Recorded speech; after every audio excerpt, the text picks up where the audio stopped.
like to talk about this recent project I just completed with the Gallery 221A and Pollyanna Library.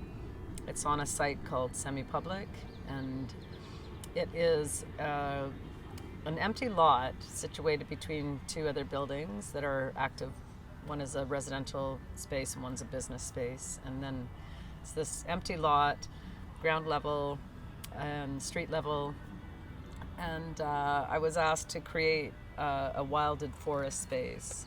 So through working with students they hired and with an architecture student that does landscape architecture, we created beautiful plans to build basically a little forest between the two buildings.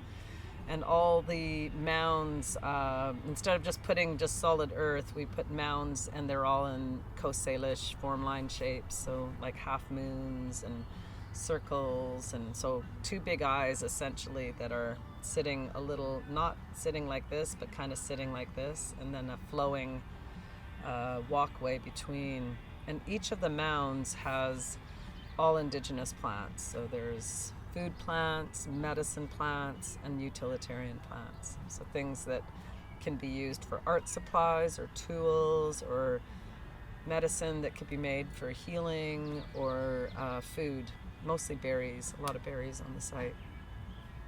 And especially because it's a neighborhood where so many diverse cultures go, that I knew that putting in plants with berries that are really common that people know, then it'll be easy for people to kind of come through and say, oh, hey, what's this? Like, oh, I know this, and be able to bring their families in. And so for the circular parts of the eyes, one, we created kind of a half moon bench with a cob oven. So it's cob, and cob is mud and clay and sand and earth and rocks and straw, and it's all kind of pushed together to create a form. And then when it dries very solid and hard and becomes a really great bench. And in this case, we have a bench with an oven. And I was thinking about, what do people miss in the city? What do they not have? They don't have an opportunity to have outside fires, right? And I figured that this would be a beautiful way to bring people in. They could have a little fire, bake a pizza or a pie, or even cookies, whatever, but just bake small things that would fit in the oven, and just have that time sitting outside and interacting and eating together. And so all those things excited me a lot, to think, that's a gift to the community. So if I can create something that I can work on with the community. So the entire project, I worked with Native youth to build the mounds, and then we did a work party with the whole community to build the cob oven and bench. And we worked with a really cool collective of women called the Mud Girls, and they come in and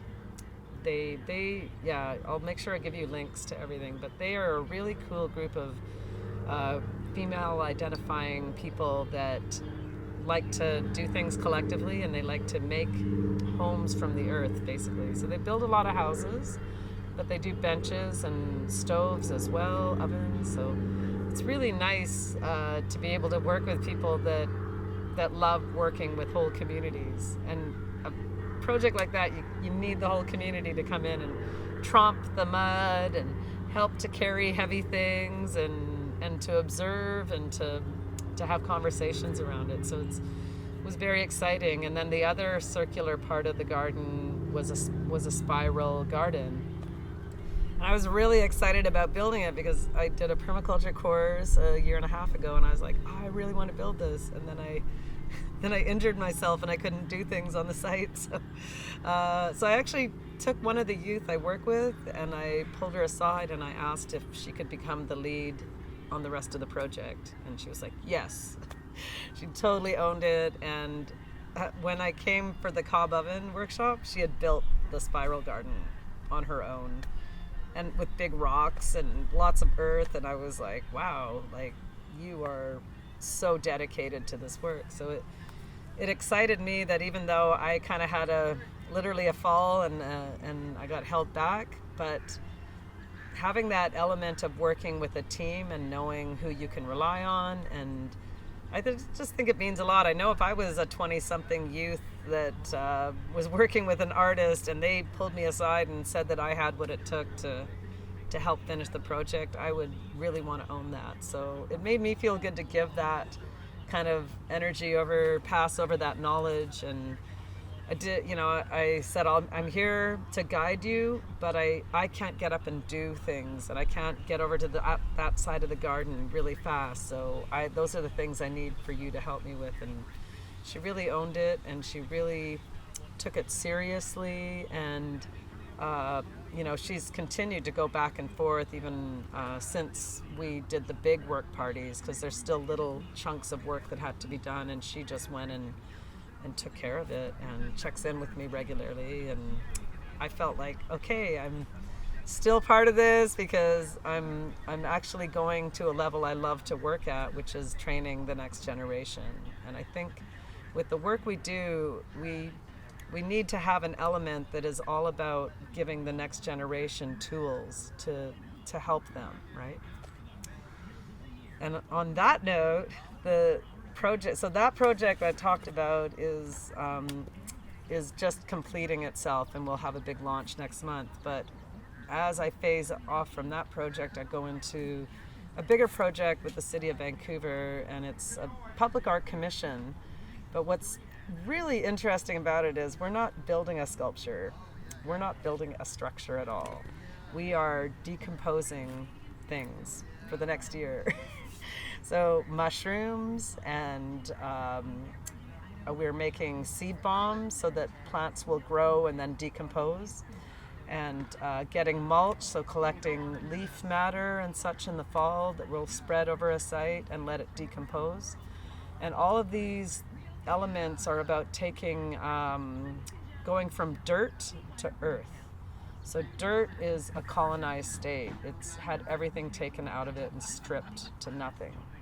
And earth is rich with everything that you could imagine. It's anything can grow in it. Nothing is going to grow in dirt, but everything will grow in earth. And so we're just taking those elements and experimenting for the next year on how things decompose and how it changes the actual ground around it, whether it's dirt or earth, and how that shifts from, this simple state to a more complex state. And on top of all that, one of the goals of our project is to create a toolkit for urban Indigenous youth to learn ethnobotany and herbalism, and how to find teachers on their own. Because often Indigenous youth in the urban communities don't have elders, they don't have knowledge keepers, they don't always know where they're from. So there are all these reasons that they're so disconnected, and yet they have a self-determined edge. There are things about them that you wouldn't know they were kept from their culture, because they have the tools of their ancestors, but they don't always have the teachings, right? So we thought we would create a document that easily could be given to youth to help them, guide them through the steps of becoming an ethnobotanist or an herbalist. Yeah, so I think with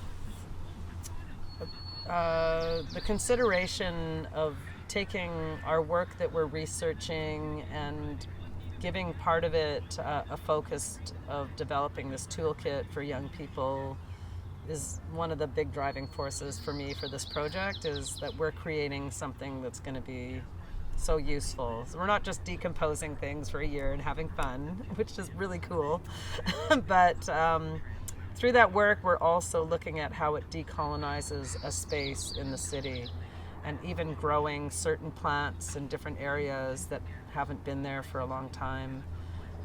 It's the inspiration of what this garden is. When we were given this site, the brambles were so high that they were about 20 feet high in here, and we hadn't seen this ground in a couple of decades. And one of the things it's a very flat area where we are in this community because this is the original riverbed.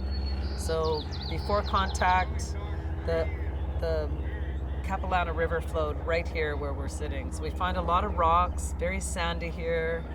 And then things changed over time, and for about 25 years, this site, so yeah, this garden is an amazing place because when we first decided to start a garden, we didn't know where we would do that. And one of the hereditary chiefs came to my mother's home and told her about this site, that it was slated to be a park. And so at one time, this was just going to be a park for kids to play in and people to hang out in. And that was why it's such a big space in the middle of the community, but nobody ever acted on it. And so when we put a word out that we wanted a garden, this hereditary chief came to my mom's door and said, hey, you can have this site. And we're like, okay. And we went up and we're like, oh. And it was all blackberry brambles, and it was like there were rodents coming in and out, and we were a little bit like, oh, okay, looks really scary, but let's do it. It's all blackberry brambles. So we took everything down and leveled everything out. And it was interesting because the day that we leveled everything out, we had just gotten everything done, and we looked up and there were eagles above us. There were 16 eagles. And all the people working stopped working. And like there was one guy in a little, I don't know, some kind of machinery. And he stopped and got out and he started counting the eagles. And he's like, 16. And we all counted 16. And we're like, that is amazing, because there were 16 original families from this nation. And we were like, what? So we felt really blessed, you know, that all these eagles, and they stayed. And so I started drumming. I drum a song to sing and thank them. And so 4 of them stayed for quite a while, and then they all spread in different directions. And we were like, wow, that was really magical. Like ancestors were watching us. So we felt really good that we're on the right track. And then I asked the elders to help me design the beds, but they were shy. So they said, you do it. So I designed them to look like giant flower heads, like sunflowers with pointy petals. But I also wanted the petals to look like the tips of the paddles. And then the funny thing was that when we laid them out and had them stacked up, people came out and said, hey, I thought you were building a garden. And we're like, yeah, we are. And they're like, yeah, they look like coffins. And we're like, oh, we didn't mean for them to look like coffins. It's just the way they were shaped, right? But once they were laid down and in patterns, people saw it, and they were like, oh yeah, okay, got it. It's big sunflowers, okay. So it was kind of hilarious, but it made people come out and talk to us, and we thought that was good. And it was mostly the elders. The elders said they really wanted this community garden because they felt concerned about the next generation, and especially the youngest generation. They felt like the kids thought everything came in a box and that everything was packaged, and they didn't know what things look like in the natural world. And they're like, we need kids in our community to know what a flower is and what a bug is and all these things. They need to know what nature is, and they're removed from nature here in the city. So we really set out to put indigenous plants in this garden. And so I'm sitting in front of this beautiful forest that when we planted it, it was all up to my knee. And so it grew in 10 years into a luscious, tiny forest filled with food and medicine and utilitarian plants. And it has also been a sanctuary for migratory birds, regional birds. There are probably at least 6 to 7 types of wild bees that live in this garden that actually hive here and live here. So mason bees, several types of bumbles. There's at least 3 types of bumblebees, and that alone makes me happy because they're on the verge of extinction. So we are really determined to keep them alive. And we do have honeybees. We have some honeybees here and produce honey for the community, and to keep this garden really well pollinated. And you know, we figured if we bring our bees in, they help us and they help everybody. And when we first started learning about bees, we realized that bees actually make fruit plumper, and they make it more delicious. Hi guys. And there's a couple of young guys that come and help out in the garden all the time, and they're going to come in and see your setup. But you know, this garden for us is all about the children and making a safe place for them to be and for them to enjoy what nature has to offer, and to learn about indigenous foods and medicines, and to meet neighbors, right? Hey guys, I have waited so long. Do you want to come in here? Sure. Be on TV for a minute? We're not really on TV, we're on a movie. Come on over here. I need you guys to stand on either side of me. Just do this. Come on, come over here. Or lean on me. Like this. No? How about this? Yeah, you can do that. Figures. To be at the same height. Yeah, you have to be a little bit lower than me. You have to get down and then look in. We'll be like, we're the bad gardeners. Look at Mark. That's my friend Mark. Hey. Hi. And say your names. Hi, my name is Zach. Hi, my name is Jaden. Yeah. These are the gardeners of all gardeners, these guys. Without them, plants die here, right? Oh, you have one of the famous golf balls. Can I see it for a sec? I was just telling Mark that there used to be a golf driving range. We now find golf balls at random times when we're gardening. They just pop up. People go, what's this doing here? I don't know, it just appeared. Oops. Yeah, Zach found two yesterday. So what are you guys gonna do? You're gonna do some watering? Yeah. Okay. We watered. Did you bring any snacks? No, but I could get you some. You know, all the seedlings that are in there need watering. I watered those yesterday. Oh, thank you. Well, go ahead and water the ones in the greenhouse, and then come back and check in. Can you see the medicine wheel now? Yeah, so it's, for me, I'm really happy that I have had a chance to really engage with young people. When there was some vandalism going on here for a few years, and some of it was from the kids, but some of it was from adults, and I got really concerned that young people didn't understand the importance of the garden and what it means, because we all need to garden in some way to stay alive, right? So really just started focusing my efforts on teaching young people what everything is, and so we bought bee suits for kids so they can go right up and look and know what we're doing. And we also just started explaining all the systems, like we grow seeds in seedling trays and then we plant them in places they need to be, and talk about how there's companion gardening, so plants that help each other and plants that don't like each other. So kids all thought that was funny, because they're like, oh, there's sometimes kids I don't like, but then there's kids I like. I'm like, yeah, it's kind of like that. So helping them understand the relationship with the natural world and what gardening can really do for them, right? And so now I'm finding out from their grandparents, like the two young guys that were here, their grandparents come to me and they're really grateful for what the kids are learning here. And when they take off, they ask, where are you going? The garden. Okay, you're fine. So this has become a safe place for the kids, and I think that if we focus all of our energy on the children feeling safe, learning about their traditional plants and learning how to grow food, and just how long it takes to grow food. Like some of them couldn't believe it takes a year to grow garlic, and it takes a year, it takes 10 months to grow corn. And so all these things that they thought they could just get, now they know why they have to wait for certain seasons to eat things. And so we're teaching the seasons, we're teaching about, you know, life and death. Things do die in the garden, and the plants die, or, you know, little critters, the bees, we've had bees die. So we talk about everything, cycle of life, talk about nature, and we talk about how important it is that we all do our part to keep everything balanced here. Yeah. So this one here is wild ginger, and you can see the beautiful heart-shaped leaves. It's a rhizome-based plant, so it actually will pull up a little bit.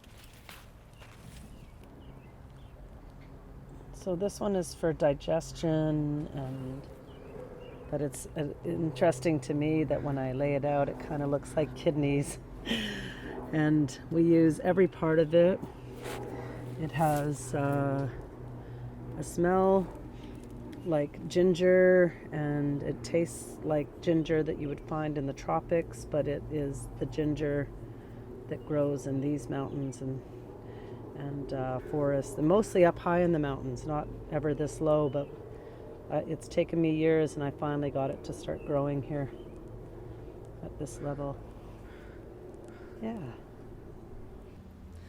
Yeah, so I thought it'd be nice to show you this panel and to see one of the ways that we're trying to teach people in our community by just having something accessible for everybody to be around. So we thought about this didactic panel on indigenous plants, and we set forth to put plants in here that match the images we chose, so that people coming in here can teach themselves about indigenous plants. So you can see I have the wild ginger in my hand, also known as Asarum canadense, and also as chet tanai.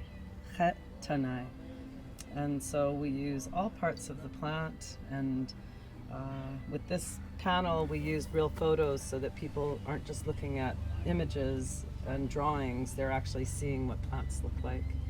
And so Kinnick, Arctostophilus uva-ursi, and red huckleberry, squalam, squack, and having the different languages on there helps whoever comes into contact with this have an understanding of the names, the different names that each plant has. And it's important for us to share our language in our community, but we also want people to understand that if they're becoming more serious about learning about plants, to know the Latin names and the common English names becomes very important, because not all textbooks are going to be written in the Squamish Snachum. They will be written in English and Latin and many other languages. So it gives us, with the Latin name, it gives us an anchor for people to understand what our names are for them and what they're commonly known as in the world, and that there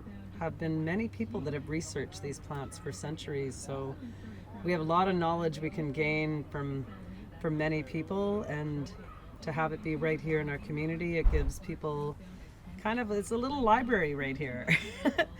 I try to tell people, go to the library, which is really the indigenous forest at our garden, because it is sitting here a wealth of knowledge, inspiration, and it's a beginning guide for those that haven't learned anything about traditional medicines.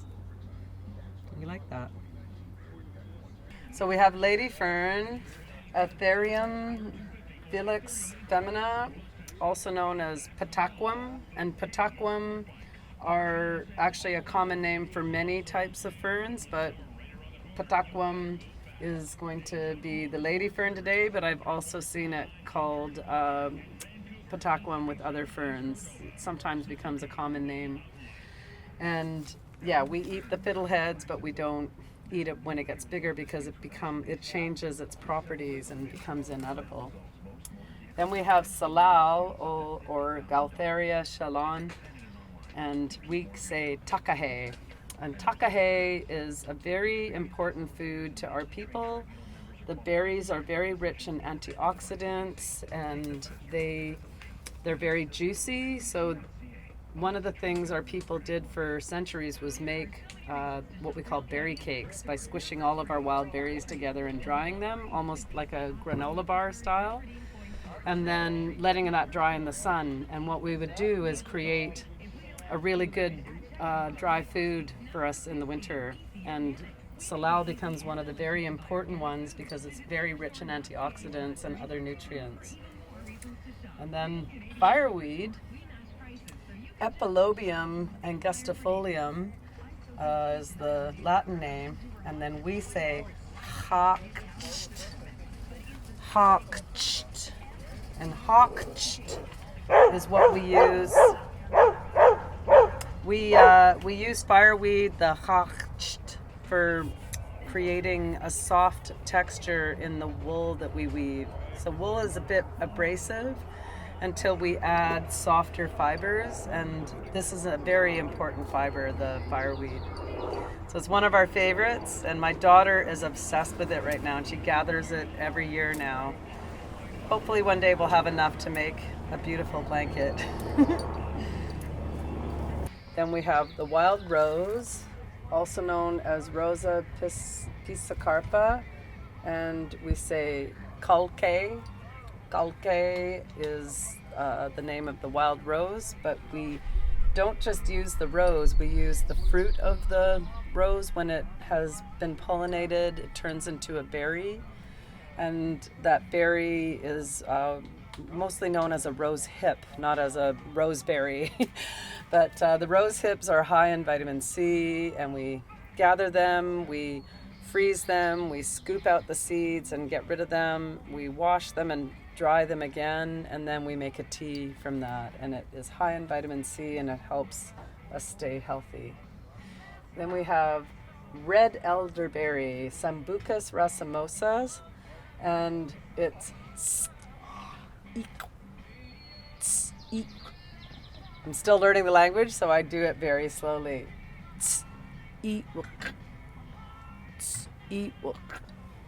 And we have to cook the berries, otherwise they are toxic. So there are two types of elderberries. We have a red elderberry, but we also have a black elderberry. And the black elderberries you can eat right off the tree, but the red elderberries have to be cooked before they can be eaten. And both of them have flowers that can be used to make tea for your respiratory system. And then the soapberry, which is Shepherdea canadensis, we also say squahosum. Squahosum. And it is our ice cream. So why it's ice cream is that when you pick the berries, they start to get frothy, almost like a soap. And when you whip them, they become, they look like ice cream, and but foamy ice cream. It's really delicious. And some people add other berries to embellish the flavor a bit because they're quite bitter, and the taste isn't for everybody. And a lot of people say it tastes like soap, but I don't think it tastes like soap. It just tastes like a really bitter berry. It's really good medicine for your blood. Then we have sword fern, Polysticum munitum, also known as Scotletqua. And we use the roots as a tea to rinse for our hair to make it stronger. So it's a way to feed our hair, and so I guess that's our shampoo in a sense. But yeah, it helps to thicken our hair, and with thick hair you have a strong heart. And then ocean spray, which is actually one of my favorite plants in here because it's very pretty with lots of flowers. Holodiscus discolor, and it's very similar to the rose in the name. The wild rose name is calque, and ocean spray is ka. So written it looks similar, but it's a little bit different when you say it. It's like calque.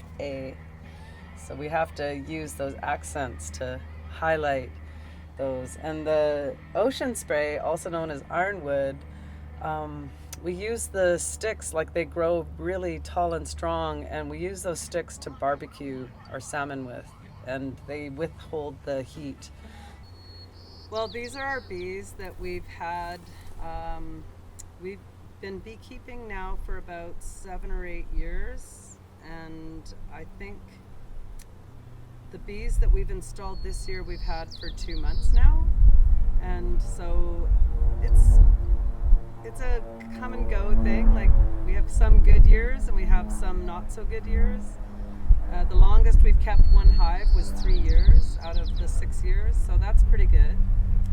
But we do have to come up with a better system so they don't get drenched out in the wintertime.